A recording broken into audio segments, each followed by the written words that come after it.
Subscribe करें friend of student channel और साथ में ही बेल आइकन भी दबा दें ताकि नोटिफिकेशन मिलती रहे। हेलो स्टूडेंट्स, कैसे हो आप सभी। उम्मीद है आप सब बहुत ही अच्छे होंगे। तो स्टूडेंट्स, आज के अपने इस वीडियो क्लास में हम प्रश्नावली 4.2 को सॉल्व करेंगे और इस प्रश्नावली का प्रश्न नंबर 5 हम सॉल्व करने वाले हैं।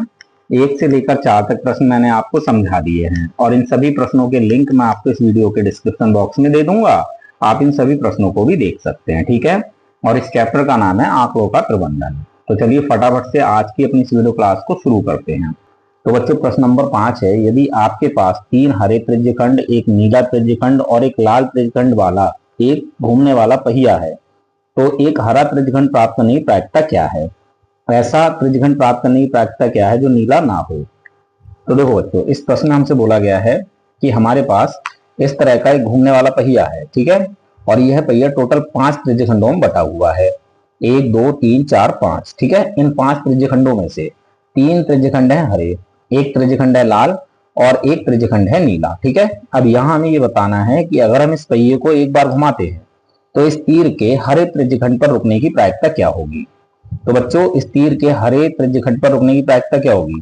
भाई, हरे रंग के त्रिज्यखंड है 3, ठीक है। और टोटल त्रिज्यखंड कितने हैं, तो ये है 5, तो 3 के बटे में आ जाएगा 5। तो हरे रंग के त्रिज्यखंड पर रुकने की प्रायिकता हो जाएगी 3/5, ठीक है। जिस भी घटना की प्रायिकता हमें निकालनी होती है उसकी संख्या को हम ऊपर लिखते हैं और जो टोटल संख्या होती है उसको हम बटे में लिखते हैं, ठीक है। तो तीर के हरे रंग के त्रिज्यखंड पर रुकने की प्रायिकता हो जाएगी 3/5, ठीक है। क्लियर हो गया। अब आंसर हमें कुछ इस प्रकार से लिखना है।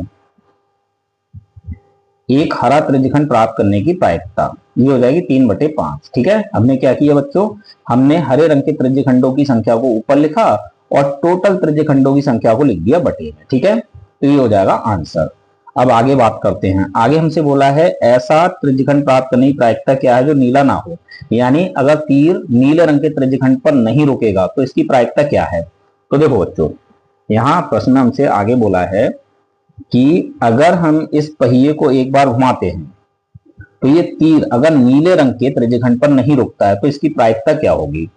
तो अगर बच्चों ये तीर नीले रंग के त्रिज्यखंड पर नहीं रुकेगा तो कहां रुकेगा, या तो इन तीनों में से किसी हरे त्रिज्यखंड पर रुकेगा या फिर लाल त्रिज्यखंड पर रुकेगा। तो ये टोटल त्रिज्यखंड कितने हो जाते हैं, 4, यानी घटना को बनाने वाले परिणामों की संख्या हो जाती है 4 और टोटल परिणाम कितने हैं भाई, ये हैं 5, ठीक है। तो अगर यहां हम ऐसा त्रिज्यखंड प्राप्त करने की प्रायिकता निकालें जो नीला ना हो तो ये हो जाएगी 4/5, ठीक है।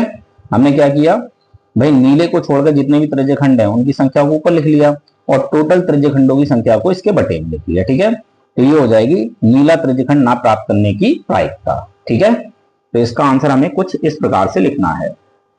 ऐसा त्रिज्यखंड प्राप्त करने की प्रायिकता जो नीला ना हो तो ये हो जाएगी 4/5। हमने क्या किया, नीले को छोड़कर जितने भी त्रिज्यखंड हैं उनकी संख्या को ऊपर लिखा और कुल त्रिज्यखंडों की संख्या को हमने लिख दिया बटे में, ठीक है। अब यहां हमारा ये प्रश्न हो जाता है कंप्लीट। उम्मीद है सवाल आपको समझ में आ गया होगा। तो मिलते हैं अपने अगले वीडियो क्लास में।